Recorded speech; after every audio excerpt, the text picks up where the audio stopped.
اعوذ باللہ من الشیطان الرجیم بسم اللہ الرحمن الرحیم سبحان اللہ وبحمدہ سبحان اللہ العظیم وبحمدہ استغفر اللہ بسم اللہ الرحمن الرحیم۔ آج ہم پڑھیں گے، ترجمہ پڑھتی ہوں، پہلے آیات کی تلاوت کرتی ہوں، اس کو سن لیں۔ بسم اللہ الرحمن الرحیم۔ حرمت علیکم امہاتکم وبناتکم واخواتکم وعماتکم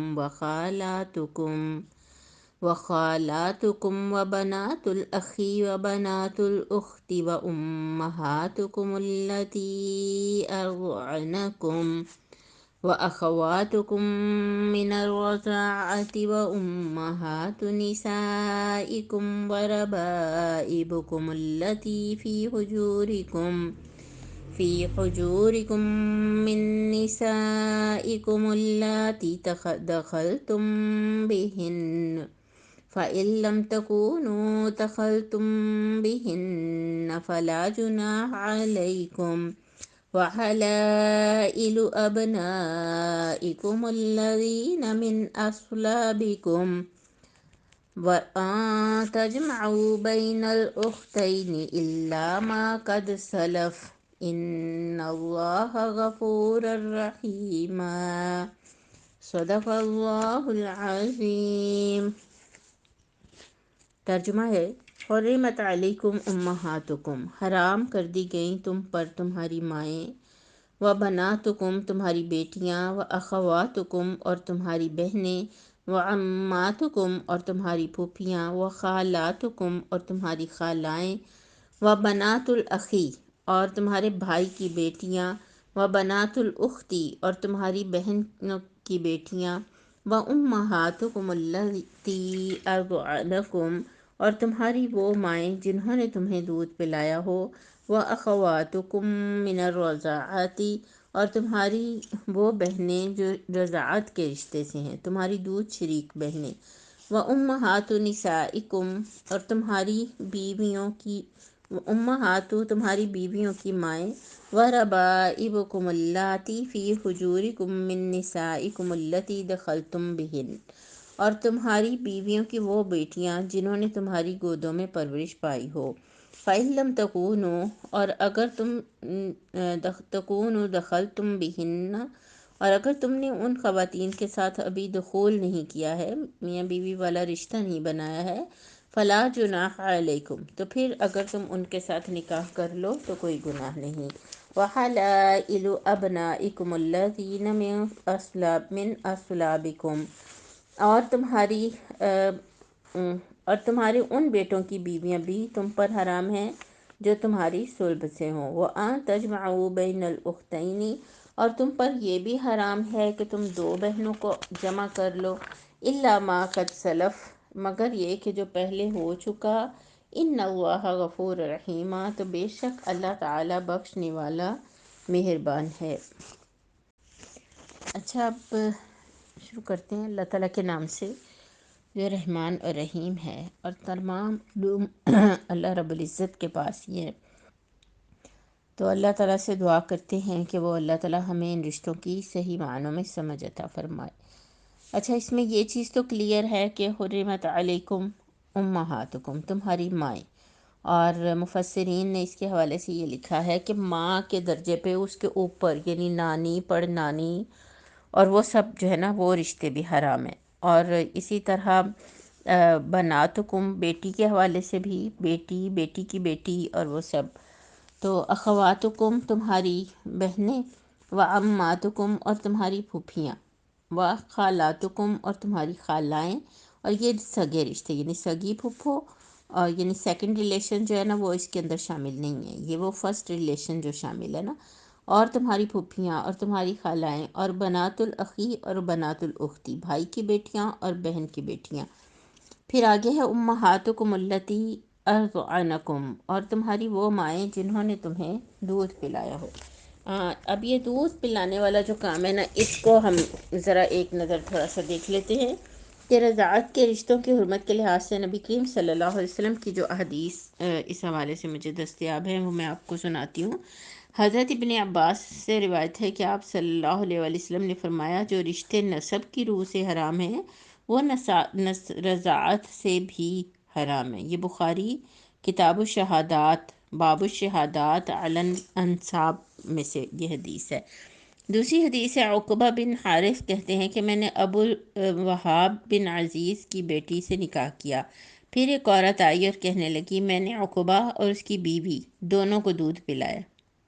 تو میں نے اسے کہا میں تو نہیں سمجھتا کہ تو نے مجھے دودھ پلایا ہے، نہ ہی تو نے مجھے کبھی بتلایا، یعنی وہ پہلے سے جانتے ہی نہیں تھے۔ پھر میں سوار ہو کر مدینہ آپ صلی اللہ علیہ وسلم کے پاس پہنچا اور آپ صلی اللہ علیہ وسلم سے پوچھا تو آپ نے فرمایا اب یہ نکاح کیسے رہ سکتا ہے جبکہ ایسی بات کہی گئی ہے۔ چنانچہ میں نے اسے چھوڑ دیا اور کسی دوسری سے نکاح کر لیا۔ اب یہ حرام رشتوں کی ڈیٹیل ہے نا یہاں پر، تو اس کو سمجھ لیجیے۔ دیکھیں ان کے پاس تصدیق کرنے کا، گواہی کا کوئی نظام تھا نہیں کہ وہ خاتون آئیں اور انہوں نے آ کے کہا کہ تم کو تو دونوں کو میں نے دودھ پلایا ہے اور اس لحاظ سے دونوں دودھ شریک بہن بھائی بن گئے نا، تو اب آپس میں نکاح نہیں ہو سکتا تھا۔ لیکن اس بات کی تحقیق کرنے کا کوئی ذریعہ نہیں تھا، نہ وہ ان کی جا سکتے تھے پیچھے ہسٹری میں کہ جا کے ہی جانتے، اور نہ کوئی اس کی گواہی موجود تھی۔ لیکن ایک بات کہہ دی گئی ہے نا، اب وہ رشتے کی جو پاکیزگی ہے نا، اس کا جو حسن ہے، اس کی جو خوبصورتی ہے، اس سے وہ متاثر ہو گئی۔ تو نبی کریم صلی اللہ علیہ وآلہ وسلم نے، کیونکہ اسلام میں یعنی جہاں پہ شک اور شبہ آ جائے نا، ان چیزوں کو بھی چھوڑ دینے کا حکم ہے، اور پسندیدہ دین، پسندیدہ اسلام آپ صلی اللہ علیہ وسلم نے فرمایا اس کا ہے جس کو کسی چیز پہ شک پڑ جائے تو وہ اسے بھی چھوڑ دے۔ تب وہ کتنے پیارے صحابی تھے نا، تو انہوں نے کہا کہ چنانچہ وہ کہتے ہیں کہ میں نے اسے چھوڑ دیا اور کسی دوسری سے نکاح کر لیا۔ یہ بخاری کتاب العلم باب الرحلہ فی المسألۃ النازلہ میں سے یہ حدیث ہے۔ تیسری حدیث ہے، حضرت عائشہ رضی اللہ تعالیٰ عنہ فرماتی ہیں کہ آپ صلی اللہ علیہ وآلہ وسلم نے فرمایا رضاعت وہی معتبر ہے جو کم سینی میں بھوک بند کرے، اور یعنی اگر کوئی بڑے ہو کے کسی نے اس کا منہ ڈالا ہے تو منہ میں ڈالا ہے اس کی بریسٹ، تو یہ رضاعت والا معاملہ نہیں ہے۔ اگر دودھ اس کے منہ میں چلا گیا تو رضاعت وہی معتبر ہے۔ تو وہ بچہ چھوٹا جس کا انحصار ہی اس دودھ پر ہے، تو اس لیے، اور پھر وہ دودھ کی مقدار بھی خیر علماء نے ڈسکس کی ہے۔ چوتھی حدیث ہے، حضرت عائشہ فرماتی ہیں کہ افلح ابو القعیس کا بھائی میرا رضائی چچا تھا، وہ میرے ہاں آیا اور اندر آنے کی اجازت چاہی۔ یہ واقعہ پردہ کا حکم آنے کے بعد کا ہے، لہٰذا میں نے اجازت نہ دی تو جب رسول اللہ صلی اللہ علیہ وسلم آئے تو میں نے آپ سے بیان کیا، آپ نے مجھے حکم دیا کہ میں اسے اندر آنے کی اجازت دوں، یعنی رضاعت کے رشتے کی وجہ سے وہ چچا تھے، تو پھر ان سے پردہ بھی نہیں کیا انہوں نے۔ چوتھا، حضرت عائشہ فرماتی ہیں کہ نبی صلی اللہ علیہ وسلم نے ایک بار فرمایا کہ ایک بار یا دو بار دودھ چوسنے سے رضاعت کی حرمت ثابت نہیں ہوتی۔ چھٹی حدیث ہے، حضرت عائشہ رضی اللہ تعالیٰ عنہ فرماتی ہیں کہ قرآن میں ایک آیت اتری تھی تو 10 رضاعات، یعنی 10 بار دودھ چوسنے سے حرمت رضاعت ثابت ہوتی ہے، پھر وہ منسوخ ہو گئی اور 5 بار کا حکم باقی رہا، اور یہی حکم آپ صلی اللہ علیہ وآلہ وسلم کی وفات تک رہا، اور اسی کے مطابق حضرت عائشہ رضی اللہ تعالیٰ عنہ فتویٰ دیا کرتی تھیں۔ اس لیے علماء نے یہ لکھا ہے کہ کم از کم اتنا ایک بار بھی اگر پیا ہے نا بچے نے، تو وہ اتنا دودھ ہے جسے اچھی طرح پی لینے سے اس کا پیٹ بھر گیا۔ تو رہی رضاعت کی مدت، جس کے اندر دودھ چوسنے سے رضاعت ثابت ہوتی ہے، تو وہ بموجب حولین کاملین 2 سال ہے۔ امام ابو حنیفہ کے سوا تمام فقہا اسی کے قائل ہیں، البتہ امام ابو حنیفہ رضاعت کی مدت 2.5 سال قرار دیتے ہیں، نیز ان کے نزدیک ایک دفعہ چوسنے یا ایک گھونٹ سے بھی رضاعت ثابت ہو جاتی ہے۔ تو وہ بہرحال وہ 2.5 سال کیسے کہتے ہیں، اس کی کوئی دلیل امام ابو حنیفہ کے پاس سے دیکھنی پڑے گی، لیکن بہرحال حولین کاملین جو ہے نا، یہ 2 سال والی بات جو ہے، یہ اس کو آپ یہاں پہ سمجھ لیجئے۔ قرآن مجید میں صرف 2 حقیقی بہنوں کو، اگلا ہے نا کہ 2 جن کو جمع کیا ہو، وَأَن تَجْمَعُوا بَيْنَ الْأُخْتَيْنِ، دو حقیقی بہنوں کو نکاح میں جمع کرنے کی ممانعت مذکور ہے، جبکہ حدیث میں پھوپھی، بھتیجی اور خالہ، یعنی خالہ اور بھانجی بھی آپس میں ایک نکاح میں جمع نہیں ہو سکتے۔ چنانچہ حضرت جابر اور پھوپھی اور بھتیجی بھی۔ تو حضرت جابر رضی اللہ تعالیٰ عنہ سے روایت ہے کہ آپ صلی اللہ علیہ وآلہ وسلم نے فرمایا کہ پھوپھی، بھتیجی اور خالہ بھانجی کو بھی نکاح میں جمع نہ کیا جائے۔ یہ بخاری کتاب النکاح کی حدیث ہے۔ اور آیت نمبر 23 کی روح سے مندرجہ ذیل عورتوں سے نکاح کرنا حرام ہے۔ سنت میں اس کی مزید وضاحتیں بھی ہیں، یعنی مائیں اور ان میں ان کی دادیاں اور نانیاں بھی شامل ہیں، بیٹیاں اور ان میں پوتیاں اور نواسیاں بھی شامل ہیں، بہنیں اور ان میں سگی، علاقی اور اخیافی بہنیں بھی شامل ہیں۔ یعنی باپ کی طرف سے ہیں صرف بہن، ماں کی طرف سے نہیں ہے تو بھی نکاح نہیں ہو سکتا، ماں کی طرف سے بہن ہے باپ کی طرف سے نہیں ہے تو بھی نکاح نہیں ہو سکتا۔ پھوپھیاں، خالائیں، خواہ یہ سگی ہوں یا خیافی یا علاقی، سب حرام ہیں۔ بھتیجیاں اور ان کی بیٹیاں، بھانجیاں اور ان کی بیٹیاں، رضاعی مائیں، رضاعی بہنیں، یعنی سگا ماموں جو ہے نا، ماں کا والدہ کا سگا ماموں، تو وہ والدہ جو ہے وہ اس کی آگے سے جو بیٹیاں ہیں ان سب کا نکاح بھی اس ماموں کے ساتھ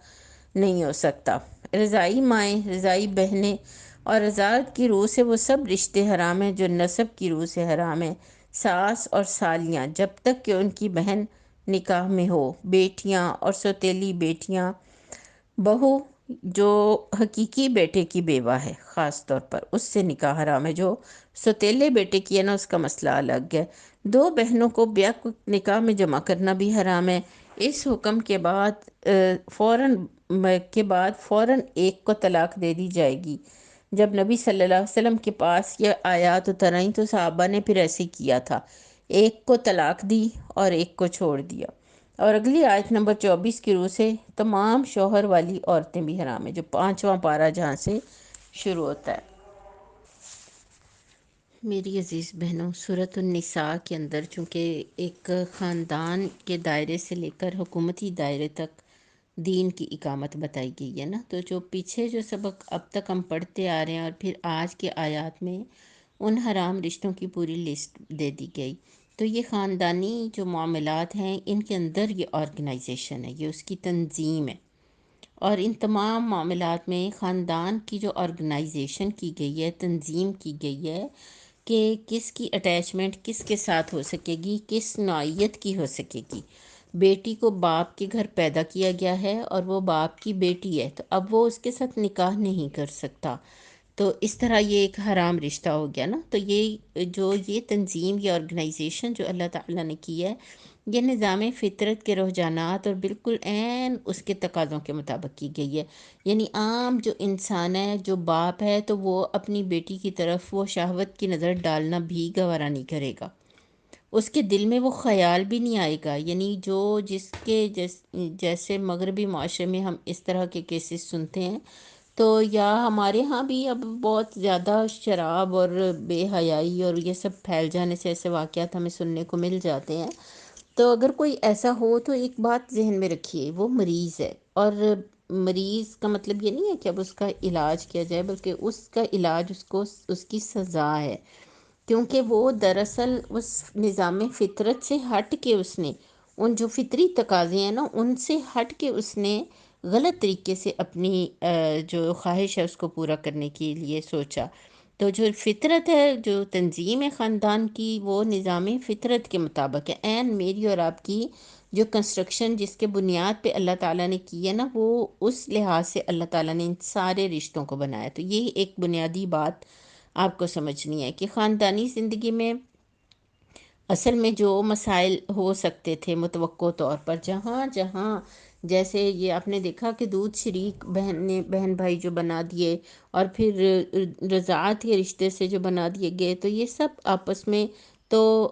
ان سب کو جو اللہ تعالیٰ نے جو تدابیر اختیار کی نا، اس سے یہ کہ خاندان، ایک گھر کی زندگی جس کو آئلی زندگی بھی بولتے ہیں، وہ محفوظ رہے، اور وہاں پہ جب کوئی بچہ اس دنیا میں آئے تو وہ بالکل صاف ستھرے محفوظ ترین ماحول میں پروان چڑھے۔ اور اس طرح خاندانی نظام کو بچانے کے ساتھ ساتھ اللہ تعالیٰ نے پھر بھرپور طریقے سے اس چیز کا بندوبست بھی کیا ہے کہ معاشرے میں کوئی فحاشی نہ پھیلے، بے حیائی نہ پھیلے، اور خاندان جو ہے وہ اس طرح کے تمام ان سب کے ساتھ اس کے جو غلط اثرات ہیں باہر دوسرے ریلیشنز کے، وہ خاندان باہر طور اس سے بچا رہے۔ تو اللہ تعالیٰ نے اس میں بعض اجتماعی اور ایسے، آپ آگے جا کے بھی پڑھیں گی کہ کچھ مالی معاملات کو بھی اسی طرح سے سیٹ کیا ہے۔ مثلاً بعض مالی اور تجارتی امور پیچھے ہم نے پڑھے جو وراثت کے ہیں، جیسے ہم نے پڑھ کے آئے ہیں، اور جس میں حقوق کی ادائیگی ہے، جو ایک خاندان کے حقوق ہوتے ہیں ان کی ادائیگی پر بات کی گئی ہے نا۔ تو مرد اور عورت کے لیے آئلی زندگی کے دوران جو اللہ تعالیٰ نے جتنی طرح کے حقوق بھی ہو سکتے تھے نا، وہ اللہ تعالیٰ نے انتظام کیا اور خاندان کے آرگنائزیشن کو اس سے محفوظ کیا، اور اس طرح دراصل آنے والی نسل کو ایک بہترین، محفوظ، مطلوب ماحول میں اس کو چڑھانے کے لیے اللہ تعالیٰ نے کیا۔ اور پھر ہم نے دیکھا کہ ابھی تک ہم نے جو سورۃ النساء پڑھی ہے، اس میں ایمان کی تعریف، ایمان کی شرائط اور ایمان پہ بات شروع کر کے تقوی کے ساتھ بات شروع کر کے اللہ تعالیٰ نے کہا کہ واتقوا اللہ، آغاز میں جو جسے خطبہ نکاح کا حصہ بھی بناتے ہیں کہ اس اللہ سے ڈرو جس کا واسطہ دے کر تم ایک دوسرے سے رحم کے رشتے نبھاتے ہو۔ تو یہ سب شرائط بیان کر کے ایمان کے اصول بھی اللہ تعالیٰ نے بتائے کہ جو مسلم خاندان ہوگا نا، جو مسلم جماعت ہوگی، وہ ایمان کی بنیاد پر بنے گی، اور ایمان کے ساتھ ہی اس کے سارے جو مطلب کون کس کی کفالت کرے گا، کون کس کا خیال رکھے گا، ساری چیزیں تو واضح کر کے بتا دی گئی ہیں۔ یہ دوسرا سبق ہو گیا، یعنی ایک یہ کہ کوئی فحاشی اور وہ نہ پھیلے، یہ سب جو اللہ تعالیٰ نے حرام رشتوں کی جو ڈیفینیشن یہاں پہ ہمیں بتائی ہے اس سب میں، اور دوسرا یہ ہے کہ سب جو ضروریات ہیں، جو حقوق و فرائض ہیں اور جو مالی امور ہیں، ان کو بھی اللہ تعالیٰ نے اس میں کھول کے بیان کیا ہے تاکہ جو ہے نا وہ ایک دوسرے کی حق کی ادائیگی والا خاندان بنے، نہ کہ دولت جمع کرنے، اس پہ گھمنڈ کرنے، اللہ کی نعمتوں کو چھپانے اور اس طرح کی جو چیزیں ہیں وہ ایک اسلامی مسلم خاندان کے لیے نہایت نقصان دہ ہیں۔ تیسری چیز جو اس کے اندر بتایا گیا کہ نسب بہت صحیح ہونا چاہیے،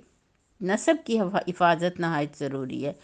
اور مسلمانوں کے اندر تو بہت زیادہ اس معاملے میں کیئر کی گئی ہے کہ نسب بہت کلیئر ہونا چاہیے۔ دیکھیے نبی کریم صلی اللہ علیہ وسلم کا شجرہ جو ہمیں یاد کراتے ہیں، آپ کا جو نسب ہمیں یاد کراتے ہیں، تو اس سے ہمیں یہ پتہ چلتا ہے کہ آپ کے نسب میں کچھ اوپر تک ایسا نہیں تھا، سب کچھ بہت ہی کلیئر تھا۔ تو یہ تین سبق جو ہے نا، یہ اس وقت آپ کے سامنے ہیں، ان کو آپ اپنے سامنے رکھیے اور انشاءاللہ اسی بنیاد پر آپ ان آیات کو یاد کیجئے۔ آج کے لیے اتنا ہی کافی ہے۔ اللہ تعالی ہمارے مطالعے میں برکت دے اور ہمیں سیکھنے، سمجھنے اور سکھانے کی توفیق عطا کرے۔ جزاک اللہ خیر۔ السلام علیکم ورحمۃ اللہ وبرکاتہ۔